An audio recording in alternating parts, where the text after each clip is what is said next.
5 বছরের ক্ষমতা মানুষ সরে গেলে কুকুরও চেনে না। দেখুন না, যাকে মা বলে ডাকতো, যাকে আইডল বলেছিল, যার নিয়ে কত রকম ভাষা ব্যবহার করেছিল, কেউ কেউ তো আল্লাহ বলে ফেলেছিল, ঠিক না? আজকে শুধু গদিটা চলে গেছে, তার দলের লোকই বলে চোর মতো বড় বদমাইশ কেউ নেই। ও চোর ছিল, ও ডাকাত ছিল, ও বদমাইশ ছিল, দেখুন তার দলের লোক। আর 850 বছর হয়ে গেছে আল্লাহর দাস নবীর গোলাম বাগদাদের জমিনে শুয়ে আছে, বড় পীর আব্দুল কাদের জিলানী। তামাম পৃথিবী এখনো তাকে সম্মান করছে। জোরে বলুন সুবহানাল্লাহ, আরো জোরে বলুন সুবহানাল্লাহ। আমরা ওই কাতারের লোক। 800 বছর হয়ে গেছে সুলতানে হিন্দ মুঈনুদ্দিন আজমিরি, আতায়ে রসুল হাসানি হুসাইনি 800 বছর হলো দুনিয়া থেকে চলে গেছে। আজও দেখুন আমার দেশের প্রাইম মিনিস্টারের থেকে তুলনা চলে না হুজুরের সাথে। লক্ষ কোটি গুণ সম্মান বেশি আমার গরিবে নওয়াজে। জোরে বলুন সুবহানাল্লাহ। মুসলিম হোক অমুসলিম হোক যেই হোক, সবাই গরিবে নওয়াজকে ভালোবাসে, সবাই গরিবে নওয়াজের কাছে যাচ্ছে, সবাই গরিবে নওয়াজের কাছে যাচ্ছে। আর সবাই গরিবে নওয়াজের ওসিলায় আল্লাহর পক্ষ থেকে তার মুরাদ আল্লাহ বলে কবুল করে পূরণও করছে। জোরে বলুন সুবহানাল্লাহ। কথা বুঝে আসছে না আসে না? তাহলে বলুন, তাহলে বলুন, আমরা কি হকের পক্ষে থাকবো না অন্যায়ের পক্ষে থাকবো? আমরা কি জালিম হতে চাই না মজলুম হতে চাই? মজলুম বোঝেন? যাকে মারা হয়, যাকে পিটা হয়, যার উপর অত্যাচার হয় তাকে মজলুম বলা হয়। আর জালিমকে বলে ফেরাউন, নমরুদ, সাদ্দাত। আর তোমাদের এলাকার শয়তানটা এ হলো জালিম। শুনছেন তো নাকি? তা আপনারা জালিম হওয়া পছন্দ করছেন না মজলুম? আল্লাহ আমাকে মজলুম করুক, জালিমের দলে যেন না দেয়। কেন? মজলুম ইতিহাস তৈরি করে, জালিম লাঞ্ছিত অপমানিত পদদলিত দুনিয়াতেও হয়, পরকালে জালিম থাকবে নমরুদের সাথে, জালিম থাকবে ফেরাউনের সাথে, জালিম থাকবে এজিদের সাথে, আর মজলুম থাকবে আমার হোসাইন পাকের সাথে। জোরে বলুন সুবহানাল্লাহ। ইমামে হোসাইন পাক, তিনার কোনো গদির দরকার ছিল না, তিনি গদি দখলের লড়াইয়ে যায়নি। আজ হোসাইনের গোলাম, হোসাইন পাকের জুতো ধুলো চোখে সুরমা হোক আব্বাস সিদ্দিকীর, হোসাইন হুজুরের গোলাম। আমি কোনো গদির জন্য লড়াই করছি না যে আমার গদি দরকার, আমি নেতা হব, আমি পিএম হব, সিএম হব। নাউজুবিল্লাহ মিন জালিক। 5 বছরের ক্ষমতা মানুষ সরে গেলে কুকুরও চেনে না। দুদিকে পানি আর পানি, ঘর কোথা আপনাদের? তাহলে অথচ এত হাজার হাজার লোক সব এখানকার তো না, বাইরে থেকে ভাড়া করা? বাইরে থেকে ভাড়া করে নেন তো ভাই, কারণ ভাড়াওয়ালাদের সঙ্গে তো ছিলেন অনেকদিন, দেখে দেখে শেখেন না তো। হ্যাঁ, যা থাকবে নিজের থাকবে, দুটো থাক নিজের থাক, পরের বাপকে বাপ বলে লাভ নেই। বিপদের সময় দেখবে সে পাশে নেই। এখানকার মানুষ কারা কারা একটু হাত তুলে দেখান দেখি। এত লোক তো ঘর কোথাও, আমি ঘর দেখতে পেলাম না, শুধু পানি দেখছি যতটা এলাম। তাই ভাবছিলাম যে পানি আর পানি, জলসা কোথাও হবে আল্লাহ জানে। হ্যাঁ, যাক, আল্লাহ আপনাদের এই ভালোবাসাকে কবুল করেন, বলুন আল্লাহুম্মা আমিন।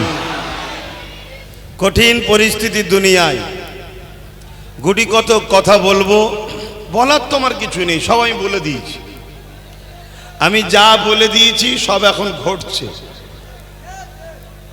অবশ্যই বলিয়েছেন আল্লাহ, মুখ আমার কথা ছিল, মুখ আমার কথা বলেছি আল্লাহ, আল্লাহ আমাকে দিয়ে বলিয়েছেন। আজকে সব দেখছি সোশ্যাল মিডিয়ায় আমার সেই পুরাতন দিনের কথাগুলোকে কেটে কেটে সব ছড়াচ্ছে। তা যা বলার সব বলে দিয়েছি, বলার কিছুই তো বাকি রাখিনি। তারপরেও যখন নতুন জায়গায় এসেছি, বিশেষ করে এটা ক্যানিং, তো ক্যানিং পূর্ব জীবনতলার মানুষ, আপনাদের মধ্যে অনেক কষ্ট, অনেক ব্যথা, অনেক যন্ত্রণা নিয়ে আপনারা বসবাস করছিলেন। আল্লাহ আপনাদের ঘরে সাহায্য করেছেন, আগামীতে যেন আরো সাহায্য করেন, বলুন আল্লাহুম্মা আমিন। কেন যুগে যুগে একটা করে শয়তান মরলে আর একটা করে শয়তান আল্লাহ পাক আবার পাঠায় আমাদের পরীক্ষার জন্যে। তাই আমি আল্লাহর কাছে দোয়া করি, আল্লাহ যেন ক্যানিংয়ের মানুষকে, জীবনতলার মানুষকে আল্লাহ যেন আর কঠিন পরীক্ষা না নেয়। আল্লাহ যেন আপনাদেরকে কামিয়াবি, কামরানি এবং দুনিয়া ও আখিরাতে শান্তি দান করেন, বলুন আল্লাহুম্মা আমিন। তবে আপনাদের ঘরেও আল্লাহ ভুলে গেলে হবে না, আল্লাহকে স্মরণে রাখতে হবে। হাওয়াটা মুখে লাগছে, এটা এইদিকে দেন। আল্লাহ ভুলে গেলে হবে না, আল্লাহকে স্মরণে রাখতে হবে। এটা মুহররমের মাস চলছে। এই মুহররমের মাস আমরা জানি ইমামে হোসাইন পাক হুজুর কারবালায় কি ঘটনা ঘটেছে।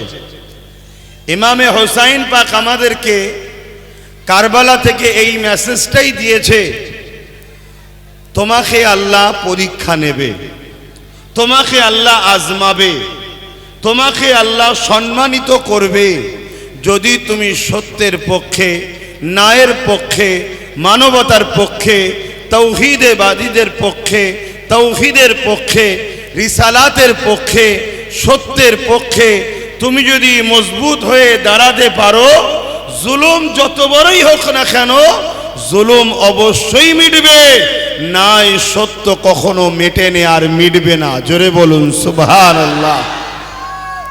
তাই ইমামে হোসাইন পাক আমাদেরকে এই মেসেজ দিয়েছে যে আল্লাহ তো পরীক্ষা তাকে নাই, আল্লাহ যাকে ভালোবাসে। আল্লাহ নবী একদিন বসে আছেন, খুব মন দিয়ে কথাগুলো শুনবেন আমার ভাইরা, কেন আমরা একটা পরীক্ষা থেকে পাশ করেছি, ইনশাল্লাহ পাশ করেছি, আল্লাহ আমাদের সাহায্য করেছেন। যদি আজ এই জালিম শয়তানগুলো যদি বিজয় হতো, তাহলে এতক্ষণ মনে হয় হাজার হাজার মানুষ হত্যা হয়ে যেত, হাজার হাজার ঘরকে ভেঙে চুরমার করে দিত। তাহলে আল্লাহ সাহায্য করেছে না করেনি? কিন্তু অপরদিকে এটাও তো দেখতে হবে যে আমরা ছিলাম কড়াতে, এখন পড়ে গেছি ডাইরেক্ট চুলোতে। এটাও তো ভাবতে হবে। এতদিন ছিলাম কোথায়? কড়ায়, এবারে পড়ে গেছি কিন্তু চুলোতে। তাহলে এটাও তো ভাবতে হবে। তাহলে একটা পরীক্ষা থেকে আল্লাহ কামিয়াবি করেছে, কিন্তু আর একটা পরীক্ষায় আল্লাহ ফেলেছে। তবে এই পরীক্ষা থেকে যেদিন আল্লাহ কামিয়াবি দেবেন, যদি আমাদের কামিয়াবি হবার ইচ্ছা থাকে অবশ্যই আল্লাহ দেবে, সেদিন কিন্তু আর কোনো পরীক্ষা আর থাকবে না। এটাই আপনাদের জন্য আল্লাহ শেষ পরীক্ষা।